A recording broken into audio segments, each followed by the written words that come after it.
의사일정 제7항 국회의원 이재명 체포동의안을 상정합니다. 한동훈 법무부 장관 나오셔서 체포동의 요청 이유를 설명해 주시기 바랍니다. 법무부 장관입니다. 대한민국 정부를 대표하여 국회의원 이재명에 대한 체포 동의 요청의 이유를 말씀드리겠습니다. 범죄 사실의 요지를 말씀드리겠습니다. 백현동 개발사업 관련 특경법 배임 혐의는 정진상과 공모하여 2014년부터 17년 사이에 국토계획법에 따른 도시기본계획상 R&D 부지로 정해져서 아파트 건설이 불가능하고 민간이 아닌 공영개발 대상이었던 백현동 부지의 개발 사업에 대해서 자신의 선거를 도와줬던 브로커 김인섭의 청탁을 받고 아파트를 건설할 수 있도록 용도 지역을 자연 녹지 지역에서 준주거 지역으로 4단계 수직 상향해주고 성남 도시개발공사를 완전히 배제하여 김인섭 측 민간업자 정바울이 단독으로 사업을 진행하게 해주고 용도지역 변경의 조건이었던 임대주택 공급의 비율 100%마저 10%로 대폭 축소해주고 기부 체납의 대상이었던 357억 원 상당 건물을 가치가 떨어지는 토지로 바꿔주고 산지관리법을 위반해서 50m 높이 산지를 수직절개하고 옹벽을 설치해서 아파트 5개 동을 더 지을 수 있게 해주는 등 다수의 불법 특혜를 제공함으로써 김인섭 측의 정바울은 1,356억 원 상당의 이익을 취득했고 김인섭은 정바울로부터 이재명 시장에 대한 청탁의 대가로 77억 원을 실제로 수수했으며 공사가 사업에 참여했을 경우에 얻을 수 있었던 최소 확정 이익 200억 원을 받지 못하게 돼서 공사에 최소 200억 원 상당의 손해를 가했다는 겁니다. 검사 사칭 공직선거법 위반 사건 관련 위증교사 혐의는 자신의 검사 사칭 관련 공직선거법 위반 사건의 재판이 진행 중이던 2018년 김병량 전 성남시장의 수행비서였던 김진성이 당시 내용을 알지 못한다고 분명히 말했음에도 불구하고 직접 여러 차례 전화로 김진성에게 자신이 원하는 대로 허위 증언해달라고 요구하여 김진성으로 하여금 2019년 2월 성남지원법정에서 사실과 달리 검사 사칭 수사 당시 전 성남시장 김병량과 KBS 간에 최초로 PD에 대한 고소는 취소하고 이재명 의원만 주범으로 몰기로 하는 협의가 있었다는 취지로 허위 증언을 하도록 위증을 교사했다는 겁니다. 불법 대북 송금 사건 관련 뇌물 외국환 거래법 위반 혐의는 경기도 평화부지사 이화영 등과 공모하여 2019년 경기도가 북한에 약속한 500만 달러 상당의 황해도 스마트팜 사업 지원을 UN 대북 제재로 인해서 이행하지 못하게 되고 북한이 이재명 지사 방북을 허락하는 조건으로 뒷돈으로서 요구하는 300만 달러의 불법 방북 비용을 지급할 방법이 없게 되자 쌍방울 회장 김성태로부터 경기도가 쌍방울과 함께 대북 사업을 추진하면서 독점적 사업 기회 제공 및 기금 지원 등을 해달라 경기도지사와 함께 동행 방북을 추진해 달라는 부정한 청탁을 받아주는 대신에 위와 같이 북한에 줄 불법 자금을 대납해달라고 요구하여 김성태로 하여금 사채 시장 등에서 마련한 800만 달러를 정부 허가 없이 소위 환치기 수법이나 직원 수십 명을 동원해서 책이나 화장품 케이스 등에 숨겨서 중국으로 밀반출시키는 수법 등으로 북한 인사에게 전달하게 했다는 겁니다. 이제 각각의 혐의에 대해 설명드리겠습니다. 먼저 성남시에서 일어난 전형적 지역 토착 비리 혐의인 백현동 개발 범죄 혐의입니다. 이 시장 측과 김인섭의 유착 관계에 대해서 먼저 말씀드리겠습니다. 이재명 의원과 정진상의 분신과 같은 관계에 대해서는 모두 잘 아시리라 생각합니다. 김인섭은 성남을 중심으로 선거에 개입해온 선거 브로커로서 2006년에 정계에 입문한 이 의원의 성남시장 선거에서 선대본부장을 맡아서 이재명 캠프를 총괄했고 2010년 및 2014년 성남시장 선거에서 사비로 여론조사를 실시, 선거사무소 마련, 선거 전략 수립, 후원금 마련 등 이재명의 당선을 도운 핵심 인물이었습니다. 이 의원과 정진상은 연배가 높은 김인섭을 형님으로 호칭해왔고 성남시장 재선 이후에는 이 사건 개발사업 관련 청탁이 들어오자 보답을 해야 하는 공생관계였습니다. 또한 그런 이재명 시장과의 특수관계 때문에 김인섭은 이재명 성남시의 외부 실세로서 공무원들의 인사와 각종 인허가에 개입하는 성남시의 로비스트, 인허가 해결사, 허가방 등으로 알려진 인물이었습니다. 김인섭은 정바울에게 이재명 시장 측에 대한 청탁의 대가로 거액을 요구했고 그중에 절반은 두 사람, 즉 이재명 시장과 정진상의 몫이라고 했습니다. 불법 특혜 제공으로 민간업자에게 거액의 이익을 가져다주고 로비를 맡은 측근이 그 대가로 수십억을 취득하게 해서 이를 향후 선거 정치 자금으로 삼으려 한 것이 이 사건 범행의 동기입니다. 불법 청탁의 전달과 각종 불법 특혜 제공 경위에 대해서 설명드리겠습니다. 백현동 부지에 대해서는 이재명 시장이 재임 중이던 2014년에 수립한 성남 도시 기본 계획에서 주거 용도로서의 개발을 전면 금지하고 공익을 위해서 R&D 용도로 개발할 것과 민간이 아닌 공영 개발 방식으로 진행할 것을 명확히 규정하고 있었고, 더구나 이 시장은 주거 용도 개발이 절대 불가하다는 입장을 언론과 자신의 SNS 등에 여러 차례 반복해서 강력히 표명했고, 같은 취지에 선거 공약까지 내세워서 2014년 6월에 성남시장에 재선되기까지 했습니다.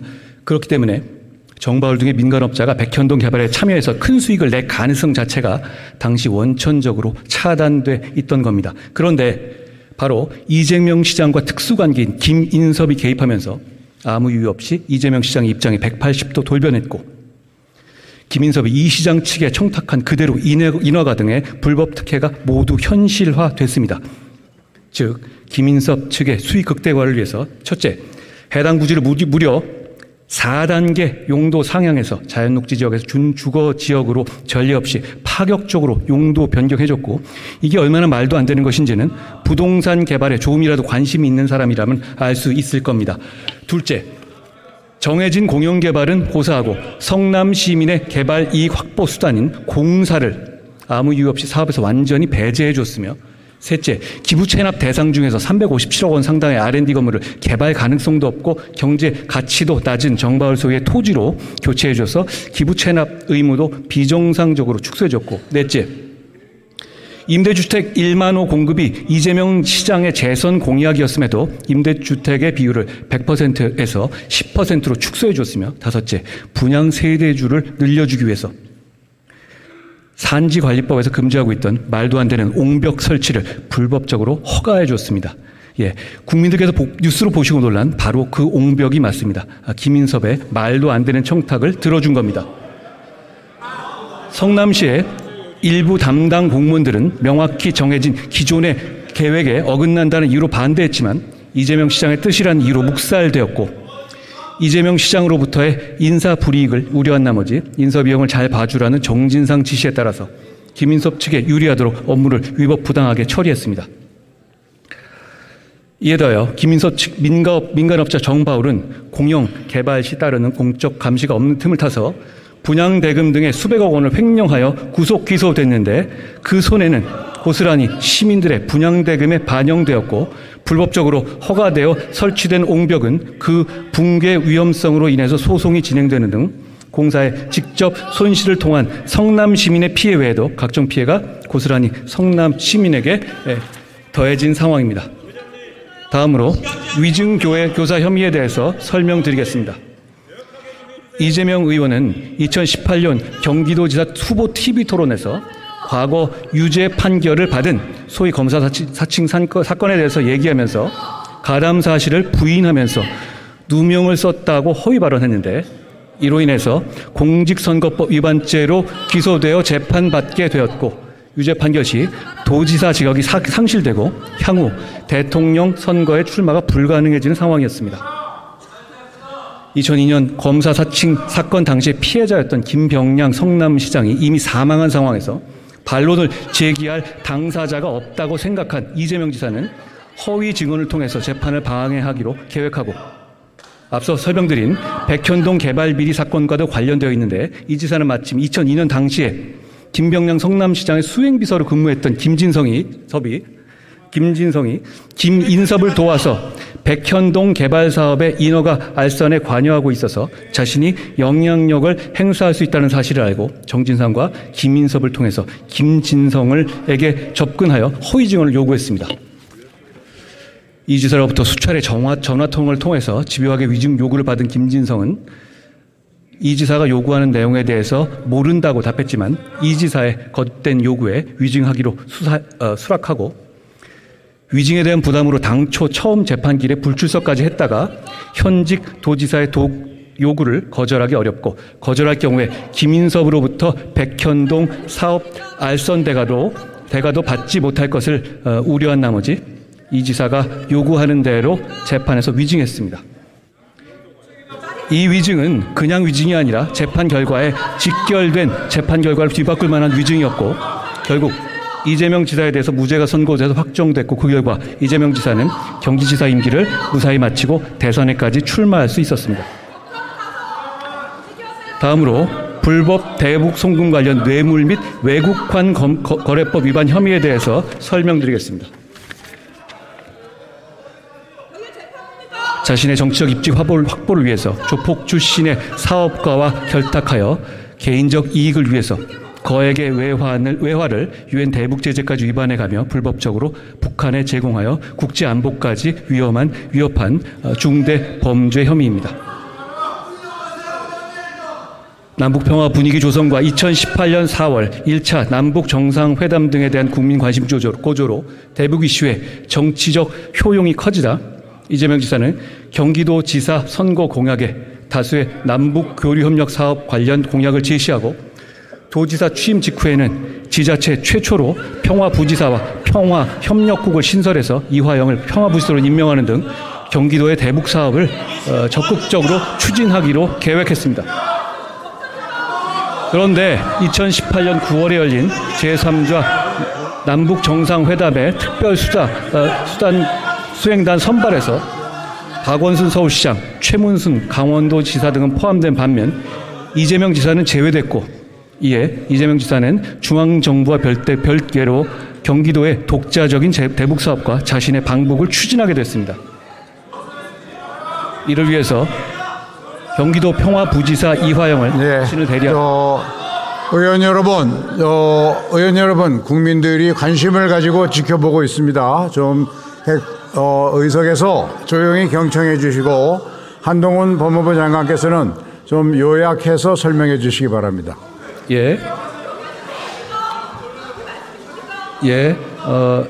자.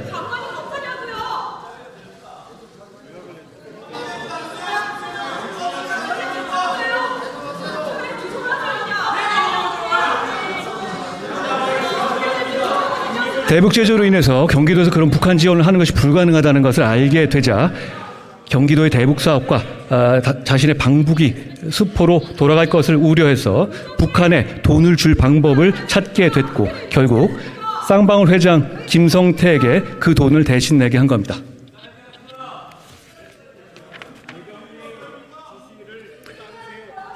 자, 결국 그 요구에 따라서 김성태는 한국에서 다양한 불법적 방식으로 환치기를 하거나 중국으로 밀반출한 합계 800만 달러를 실제로 북한에 전달했습니다. 그 과정에서 현재 해외 도피 중인 역시 조폭 출신 KH그룹 7사주 배상윤도 김성태의 이지사 방북 추진 과정에서 2회 국제대회 비용 중의 일부를 지급한 사실도 확인됐습니다. 증거 설명입니다. 시간 관계상 극히 일부 증거만 예시하여 설명드리겠습니다. 백현동 사업 관련입니다. 이재명 의원은 김인섭과의 유착관계 자체를 부인하며 2010년 성남시장 당선 후에 김인섭을 멀리했다고 주장합니다. 그러나 이재명 의원 주장과 달리 2014년 재선 때도 김인섭이 자비로 선거사무소로 쓸 사무실을 마련하고 차명 후원금 1,000만 원까지 냈음을 보여주는 2014년 계좌거래 내역과 선거 후원금 내역, 선거사무소 건물주 이름을 빌려준 김인섭 지 2명의 진술, 이재명 의원의 주장과 달리 수십 년간 김인섭이 이 의원의 선거와 정치활동을 지원했다는 김인섭, 유동규 등 측근들의 일관된 진술,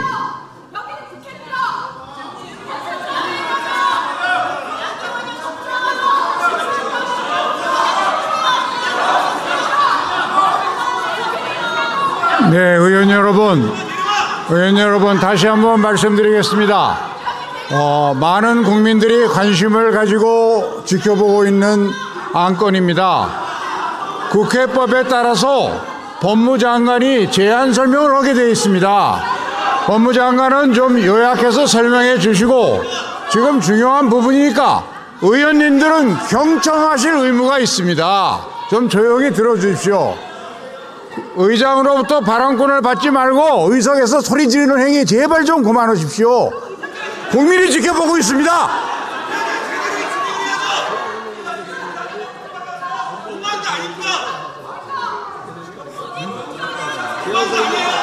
아니, 증거는 제시해야지. 증거 제시가 제일 중요한 관점이에요.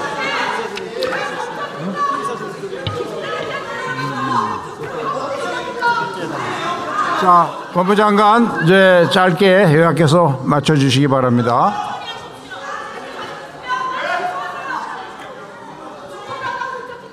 자, 이재명 의원을 비롯해서 민주당 의원들께서 이 사안 자체가 증거가 없다고 주장하고 계시기 때문에 저는 국민들 앞에서 설명할 의무가 있는 겁니다.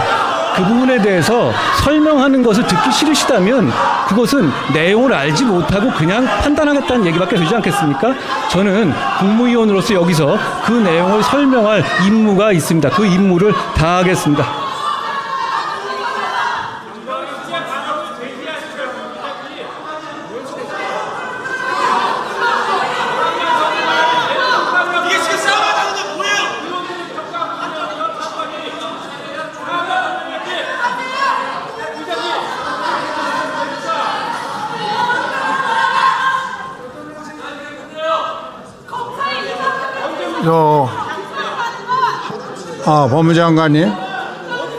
법무장관님, 아직도 양이 많이 남았습니까?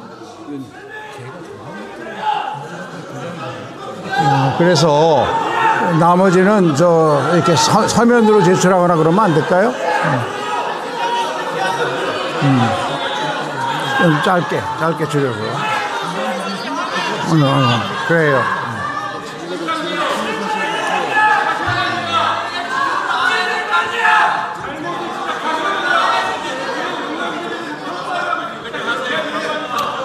자, 말씀드리겠습니다. 자, 의원님들, 법무장관이 요약해서 설명하기로 했으니까 잠시 경청해 주십시오.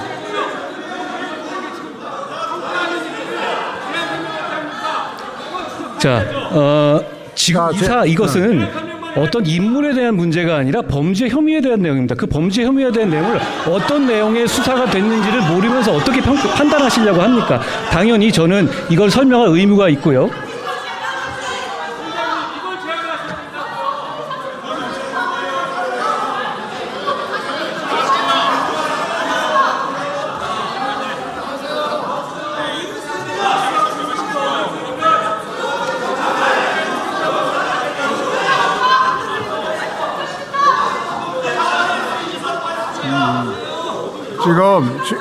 지금 의원 여러분, 지금 의석에 앉아 계신 의원님들과 법무장관이 토론하는 자리는 아닙니다. 국회법에 의해서 제안 설명을 할 의무와 또 책임이 법무장관에게 있어서 그걸 듣는 순간이고요. 법무장관은 이것이 피의사실 공표나 이런 쪽으로 연결될 수도 있기 때문에 요약해서 설명해 주시기 바랍니다.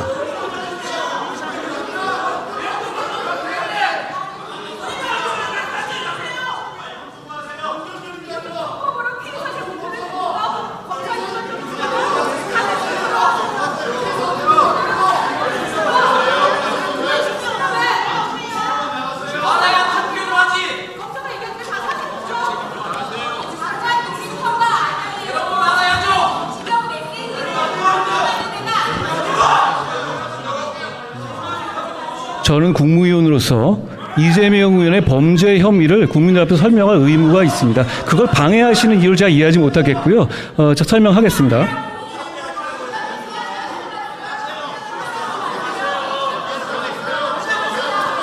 자.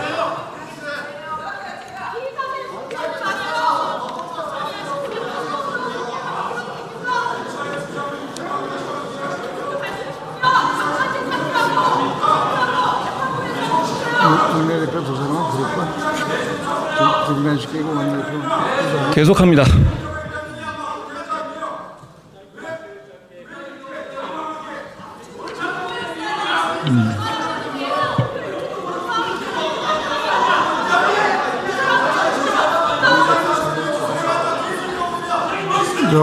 법무장관 잠시 중단해 주시고요. 교섭단체 원내대표님 앞으로 좀 나와 주시기 바랍니다.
자, 그럼 그렇게 하겠습니다.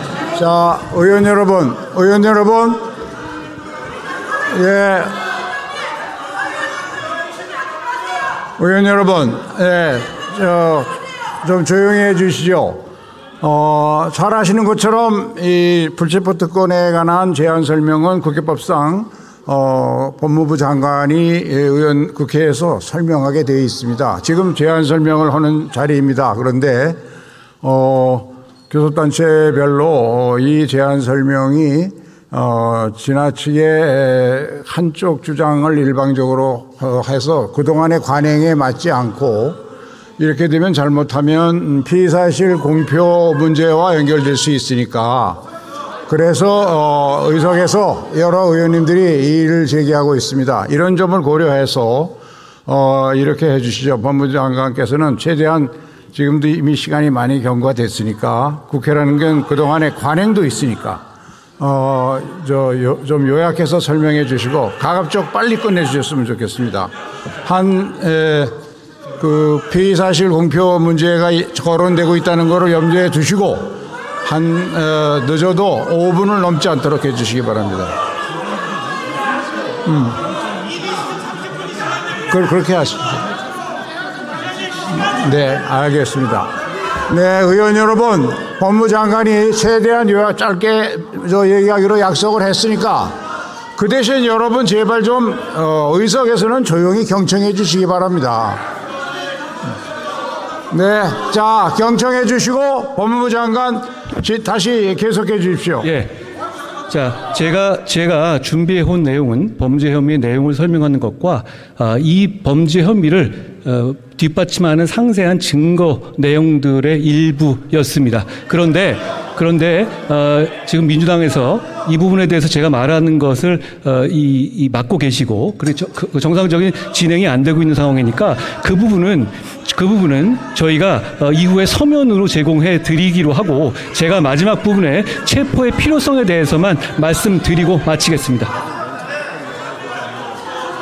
마지막으로 체포 동의의 필요성에 대해서 말씀드리겠습니다. 대장동 위례 그리고 오늘의 백현동 사업 비리까지 모두 이재명 의원이 약 8년간 성남시장 시절에 잇따라 발생한 대형 개발 비리 사건들입니다. 지방자치 권력을 남용해서 자신의 측근들이나 유착된 민간업자들에게 특혜를 제공하고 천문학적 이익을 주는 범행의 방식이 대동소이합니다. 하위 실무자들에 대한 책임 전가 등 행태와 허위 증거 작출 등의 대응 방식도 매우 유사하며 이러한 갖가지 사법 방해 행위들의 최대 수혜자는 이재명 의원이었습니다. 한 번은 우연일 수 있지만 이재명 의원 범죄 혐의들은 동일한 범행과 동일한 사법 방해 행태가 반복되고 있습니다. 이 사건은 다수의 관련자가 조직적으로 관여한 범죄로서 이 의원의 정치적 지위와 지금까지의 수사 과정 등을 고려하면 공범들이나 참고인들에 대한 회유와 압박을 통한 증거인멸의 염려가 큽니다. 백현동 사건 관련해서 이재명 의원은 국토비 협박 등으로 용도지역 변경을 허가해 줄 수밖에 없었다는 등 사후에 급조한 허위 사실관계를 주장하면서 사건 관련자들에게 가이드라인을 제시한 바 있고 바로 그 내용의 공직선거법 위반 허위사실 공표죄로 재판을 받고 있습니다. 게다가 공직선거법 위반으로 기소되자 본인이 직접 또는 전영수 비서실장 등을 동원하여 백현동 사건의 용도지역 변경 등 업무를 담당했던 공무원들에게 마치 국토부에서 용도지역 변경을 협박했던 것처럼 진술해달라고 집요하게 회유 또는 압박했던 사실도 드러났습니다. 이는 이재명 의원이 김진성에게 위증교사를 했던 것과 거의 같은 방식이었습니다.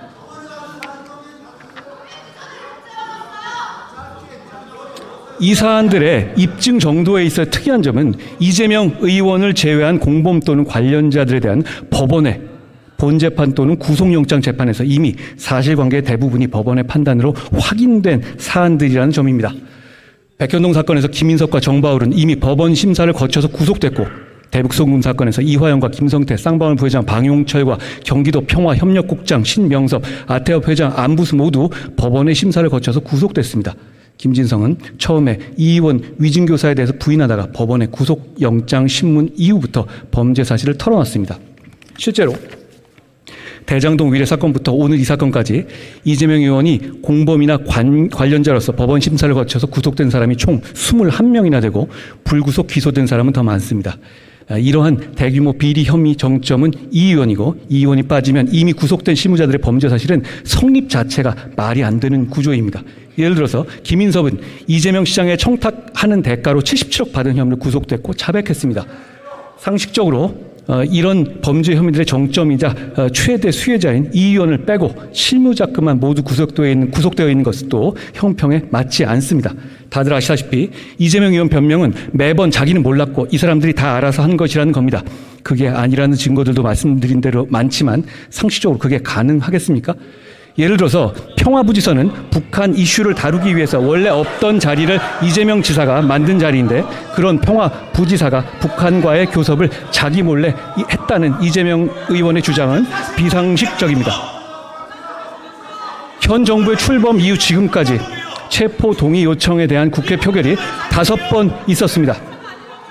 그중 국민의힘 하영재 의원견만 가결됐고 나머지 건들은 모두 부결됐습니다. 그때마다 민주당은 부결한 이유를 한결같이 검찰의 조작이고 부당한 영장 청구이기 때문에 부결한 것이라고 했습니다. 그런데 돈봉투 사건의 체포 동의안 부결 당시 검찰의 조작이라던 윤관석 의원은 며칠 전 공개법정에서 돈봉투 20개를 수수한 사실을 자백했습니다. 그런데 이제 이 사건에 대해서 이재명 의원은 검찰의 조작이라는 똑같은 말을 하고 있습니다. 2달 전인 7월 18일 이재명 의원이 속한 민주당 의원 168명 전원은 불체포 특권의 포기를 결의했습니다. 석 달 전인 지난 6월 19일 이재명 의원은 바로 이 자리에서 저에 대한 정치 수사에 대해서 불체포 권리를 포기하겠습니다라고 국민들께 자발적으로 약속했습니다. 여기 계신 민주당 의원님들도 이재명 의원이 임명한 혁신위도 그 약속을 높이 평가했습니다. 누가 억지로 시킨 약속도 아니었습니다. 심지어 조작 수사라고 해도 불체포 특권을 포기하겠다며 정당한 수사니 뭐니 하는 부가 조건을 달지도 않겠다고 스스로 명시적으로 약속한 것이어서 다른 해석의 여지도 없습니다. 지금은 주권자인 국민들께 한 약속을 지킬 때입니다. 고맙습니다. 네. 네. 한동호 법무장관 수고하셨습니다. 네, 그러면 이 안건을 국회법 제112조 제5항에 따라 무기명 투표 방식으로 표결하겠습니다.